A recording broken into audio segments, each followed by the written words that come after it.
Pessoal, mais uma vez ontem o Caio Coppola participou do programa O Grande Debate lá da CNN, né? E ontem estava lá o Caio Coppola e o José Eduardo Cardoso. Agora eles têm variado ali, às vezes aparecem outros comentaristas, né? Mas fica legal mesmo quando tá o Caio Coppola e o Cardozão, né? Porque aí o embate é forte, né? E eu gosto de ver o Coppola destruindo o Cardozão, né? Normalmente o Cardozão fica sem argumento, né? Ficar chovendo no molhado ali, porque não tem o que dizer, né? Normalmente os comentários deles não tem nada a ver com os fatos, né? É tudo na base do achômetro e tal, né? E então, e o Caio não, né? Ele vem com fatos, né? Ele vem com reportagens, né? Ele vem com coisas sérias, né? Dados sérios, né? Verídicos, né? E não com narrativas, como faz o Cardozão, né? E hoje a pergunta era, né? A pergunta que fizeram é se o Brasil cerceia as redes sociais como países autoritários, né? Essa pergunta aqui embaixo de mim aqui, ó. Brasil cerceia redes sociais como regimes autoritários, né? E aí o Caio Coppola já botou para quebrar, né? Mas fica até o fim, pessoal, porque ó, depois ainda ela vai fazer uma outra pergunta, né?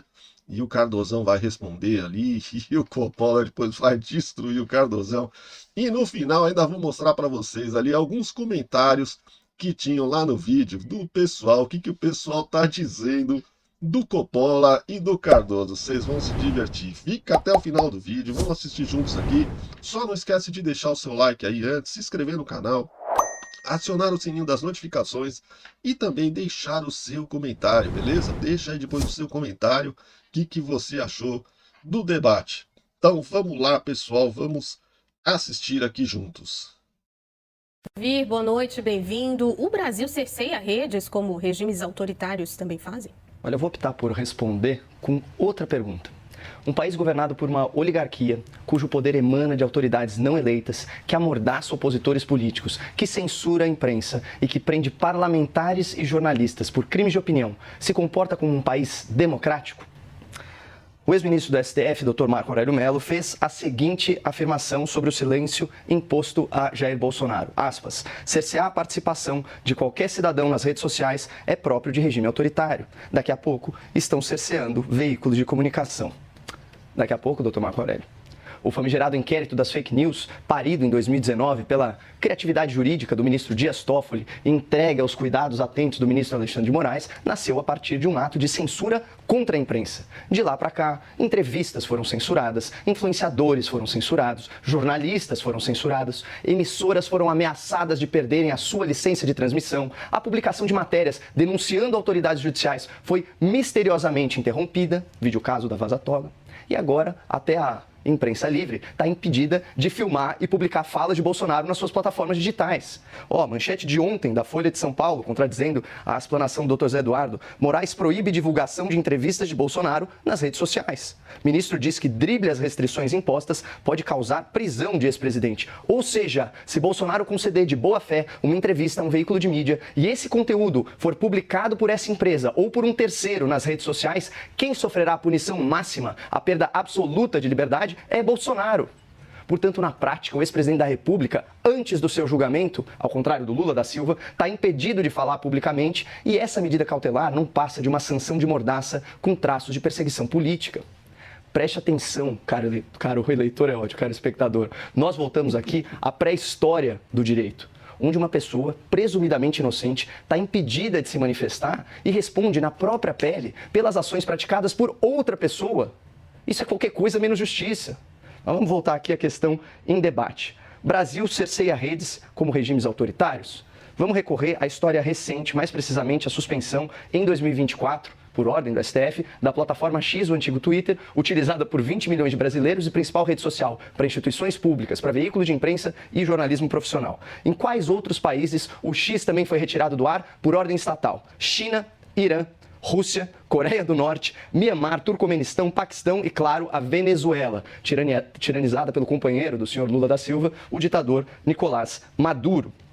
Vejam só que coincidência. Todos esses países são governados por regimes autoritários.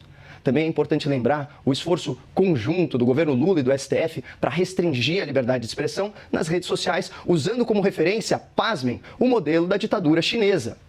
Aspas para o ministro decano Gilmar Mendes em plenário, dissertando sobre a fiscalização do Estado nas redes sociais. Todos nós admiramos o modelo chinês. Nesse mesmo sentido, o casal Janja e Lula da Silva também se mostra muito entusiasmado com a colaboração chinesa para um maior controle do nosso debate político e das nossas redes sociais. Aspas aqui para o censor de Garanhuns. Fiz questão de conversar com o presidente chinês, Xi Jinping, para ter uma pessoa do governo chinês para a gente discutir essa questão do que fazer para a regulação e tratamento dessas empresas de aplicativo. O chanceler brasileiro recebeu uma carta do Xi Jinping e ele ficou de mandar uma pessoa. Então, em síntese, o Estado brasileiro, por meio do Poder Judiciário, com apoio do governo Lula, censura críticos e opositores políticos, censura redes sociais e aplicativos de internet e censura jornalistas e imprensa exatamente como fazem os regimes autoritários. E não à toa, segundo a Paraná Pesquisas, 6 em cada 10 brasileiros têm medo de escrever ou dizer o que pensa. Não parece, Juliana, ser o resultado compatível com uma democracia de verdade. Cardoso, você concorda? E vou acrescentar uma pergunta. Essas medidas cautelares impostas ao ex-presidente são prematuras ou acontecem no momento certo? Primeiro, respondendo a pergunta, é rigorosamente corretas e certas no momento certo. Por quê? O que Jair Bolsonaro fez e o seu próprio filho dava margem à prisão preventiva, que é a medida que a lei prevê para casos de coação no curso do processo. O ministro Alexandre de Moraes foi comedido, porque a lei diz o seguinte: se eu posso substituir a prisão por outras medidas menos gravosas, vou pelas menos gravosas. E ele foi pela menos gravosa. Ou será que a prisão é melhor do que o que foi dado? Ah, foi assim? A imprensa está proibida de dar a notícia, como chegou a sugerir o Caio? Não, vamos ler a decisão. A imprensa livre pode decidir com liberdade dar o que ela quiser. Estou aqui em mãos com a decisão do Alexandre de Moraes. Vamos lá. Diz ele, abre aspas, a medida cautelar e proibição da utilização das redes sociais inclui, obviamente, as transmissões, retransmissões ou veiculação de áudios, vídeos ou transcrições de entrevistas em quaisquer das plataformas das redes sociais de terceiros, não podendo o investigado, atenção, não a imprensa, não podendo o investigado se valer desses meios para burlar a medida, Ou seja, ele não pode dar entrevistas que abordem desrespeito às premissas da decisão. Então ele não pode falar, Donald Trump, eu te amo porque você foi tão correto comigo que está querendo impedir minha prisão. Donald Trump, é isso mesmo, tem que aplicar. Ou como disse o nosso querido Eduardo Bolsonaro, deputado. Esse Cardoso é ingênuo demais. Você acha que se o Bolsonaro der uma entrevista aí para qualquer rede, ele não vai ser preso na mesma hora? Pelo amor de Deus, o Xandão. Ah, que isso, Cardoso. Para de viajar na maionese. Federal, que se torne tudo terra arrasada. Ou como disse um outro membro da família Bolsonaro, Trump pode jogar umas bombas atômicas equivalentes no Brasil o que fez com Hiroshima, os Estados Unidos. Esse tipo de coisa não pode ser falada. Por quê? Porque é uma coação ao judiciário na perspectiva de tentar jogar a população a tirar a isenção decisória. É isso que a lei não permite. Agora, no mais, a imprensa pode dar o que ela quiser sobre o que Jair Bolsonaro falar. O que não pode é Jair Bolsonaro, esse sim está impedido, de jogar a população defendendo o que Donald Trump fez para coagir o judiciário. É só isto, mais nada. É simples, a interpretação me parece absolutamente simples. Ou seja, nas ditaduras, a imprensa não pode dar nada. Nas ditaduras, esse grande debate não poderia estar sendo realizado. Nas ditaduras, as pessoas que estão condenadas ou que estão sendo processadas passaram e são sujeitos a processo de tortura. Tortura, sim, tortura física, com aquela como Jair Bolsonaro defendeu na ditadura militar e aplaude ditadores e torturadores. Isto aqui é ditadura. Aqui está sendo dizendo o seguinte, olha, a liberdade de expressão não pode ser ultrapassada. Para Jair Bolsonaro, você não pode incentivar a pressão sobre o Supremo Tribunal Federal aplaudindo o que Donald Trump fez. É isso que você não pode fazer. Está claro. A partir daí, querer ampliar esta decisão para tentar caracterizar situações que não se verificam, me parece equivocado. Vamos ler a decisão para podermos ter uma apreciação correta dos seus termos. Coppola, as medidas cautelares são prematuras ou acontecem no momento certo? Não, elas são absolutamente ilegais e nem deveriam ter acontecido. Aliás, como diz o próprio ministro Marco Aurélio Mello, o STF não tem sequer competência para julgar o ex-presidente Bolsonaro. Mas, enfim, não vou enveredar por isso. Eu só queria parabenizar aí o doutor Zé Eduardo pela sua criatividade, porque eu já vi o ministro Alexandre de Moraes ser descrito de várias formas, mas comedido é a primeira vez. Outra coisa, se Bolsonaro tivesse autorizado aí a dar entrevistas, por que então a sua defesa foi instada a se manifestar no prazo exíguo de 24 horas sobre a coletiva breve de poucos segundos que ele deu na escadaria, se não me engano, da Câmara Federal, que deveria ser inclusive um templo da liberdade de expressão. O que ele fez? Ele narrou fatos, ele está usando tornozeleira eletrônica, ele apontou para esse dispositivo, certo? A imprensa o fotografou e ele expressou o seu sentimento, a sua opinião em relação ao que estava acontecendo, que ele caracterizou como uma humilhação máxima. Se Alexandre de Moraes o convoca a sua defesa para prestar esclarecimentos nesse sentido, isso não está contemplado dentro da decisão. A decisão é muito clara. Ela fala, olha, não pode usar as redes sociais diretamente ou por meio de terceiros. O que isso significa? Que se alguém postar Jair Bolsonaro, ele fica sujeito à punição por ação de outra pessoa. Sabe? Chega a ser... isso é um assinte. E outra coisa, Zé, nas ditaduras pode haver debate, sim. Só os debates que são permitidos pelo ditador. Essa é a grande diferença. Se nós estamos debatendo aqui, é porque, por algum motivo, esse nível de discordância, ele é tolerável. Mas há debates que estão completamente interditados e há pessoas que não podem debater, porque elas estão completamente alijadas das redes sociais. Elas estão censuradas, desmonetizadas. Tudo isso em ordens que não estão previstas no nosso ordenamento. Aliás, quem leu o voto divergente do ministro Luiz Fux sabe que ele usou exatamente os mesmos argumentos que eu usei ontem. Você não pode violar cláusula pétrea. Inclusive, ele citou uma excepcional jurisprudência do ministro Celso de Mello. Eu trago aqui para vocês. Olha o que ele disse. O exercício da jurisdição cautelar por magistrados não pode converter-se em prática judicial inibitória da liberdade constitucional de expressão e de comunicação, sob pena do poder geral de cautela atribuído ao judiciário transformar-se inconstitucionalmente em inadmissível censura estatal. É exatamente disso que a gente está falando. Isso aí não é uma medida cautelar. Qual era o perigo de fuga? A PF não produziu prova, a PGR não produziu prova, não tem periculum libertatis, não tem fumus comissi delicti. Ele não pode falar sobre o próprio processo, então pode censura seletiva agora, Zé? Não, isso daí não tem o menor cabimento. Ou a pessoa pode falar, ou ela não pode falar. Ou a gente faz como o Dr. Zé Eduardo sugeriu e começa a entrevistar o Bolsonaro sobre receita de bolo, que é inclusive o que os periódicos faziam na época do regime militar aqui no Brasil. Pessoal, é isso aí, né? O Cardozão, ele tenta passar pano pro Alexandre de Moraes, né? Agora eles querem passar pano pro Alexandre de Moraes, mas quem tem um pouquinho mais de memória vai lembrar que quando o Alexandre de Moraes foi colocado lá pelo Michel Temer para ser ministro do STF, o PT, a Gleisi Hoffmann, toda aquela galera, né? Inclusive o Randolph Rodrigues, né? Que na época nem era do PT, se eu não me engano, ele era da Rede, né, de Sustentabilidade. E aí, eles desceram a lenha no Xandão, né? Tanto no Xandão como na decisão do Michel Temer de colocar o Alexandre de Moraes, né? Desceram a lenha mesmo. Eu não tenho aqui nenhum vídeo de momento para mostrar, mas eu já vi alguns vídeos aí rolando na internet, né? Do Randolph Rodrigues, da Gleisi, descendo a lenha ali, né, na indicação do Michel Temer, do Alexandre de Moraes, né? E então é como as coisas mudam, né? Quando está a seu favor, né? Como agora o Xandão está a favor aí do regime Supremo PT, né?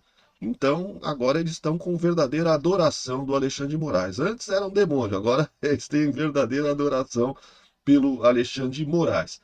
E você vê que não tem, né? Não tem argumentação, né? Não tem argumentação, é tudo narrativa. Bom, pessoal, para a gente se divertir um pouquinho, vamos ver aqui os comentários. Peguei 4 comentários aqui logo no começo lá do vídeo para a gente dar um pouquinho de risada, ó. Vamos no primeiro aqui. A teoria de Zé Cardoso é perfeita, mas não é o que está acontecendo. Como cantava Cazuza, suas ideias não correspondem aos fatos. Vamos para a última lá embaixo. Cardoso Lero, o verdadeiro personagem Rolando Lero. Ele comparou o Cardozão ao Rolando Lero, que só enrola, né? E só quer falar mentira. Agora vamos para essa terceira aqui, ó. Até que enfim, um debate entre um pensador racional e um megalomaníaco esquerdista. Esse sim pode ser considerado advogado do diabo. Agora vamos para a segunda aqui, de cima para baixo, que essa aqui foi o que eu achei mais interessante, cara. Tá aqui, ó. A missão de Zé Eduardo Cardoso é impossível. É como tentar convencer que a água não molha, mas no momento em que os ouvintes estão tomando chuva. Ou seja, você tá tomando chuva, tá todo molhado, aí vem o Cardozão e fala assim, não, a água não molha. É muito engraçado, esse povão é sensacional, né? O povo brasileiro tem uma criatividade muito legal mesmo, né? Então é isso aí, pessoal. O Cardoso não tem a menor condição, né? É só a narrativa. É como o Lula fala, né? Tem que criar uma narrativa para enganar o povão, né? Ele falou isso pro Maduro, né?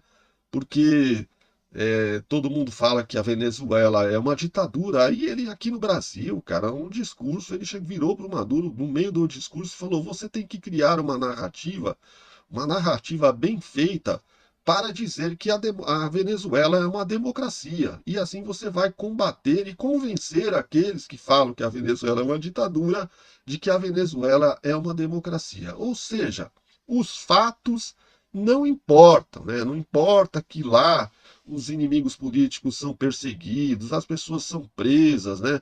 As pessoas estão passando fome e a população chegou a perder peso. A maioria da população perdeu peso, diminuiu o peso da população por falta de alimentação adequada, tá? Então, os fatos não importam, importa é a narrativa que você cria. Isso para o presidente Lula, né? O grande defensor da democracia, presidente Lula. É um absurdo, né, pessoal? Bom, eu vou ficando por aqui. Espero que vocês tenham gostado do vídeo aí. Se vocês gostaram, deixa o seu like, se inscreve no canal, aciona o sininho das notificações para receber novos conteúdos, né? E deixa o seu comentário, né? Seu comentário, quanto mais criativo for, melhor aí nos comentários, né? Deixa o seu comentário aí. Vamos fazer uma competição de comentários criativos. Beleza? Vou ficando por aqui. Um grande abraço, fiquem com Deus e tudo de bom.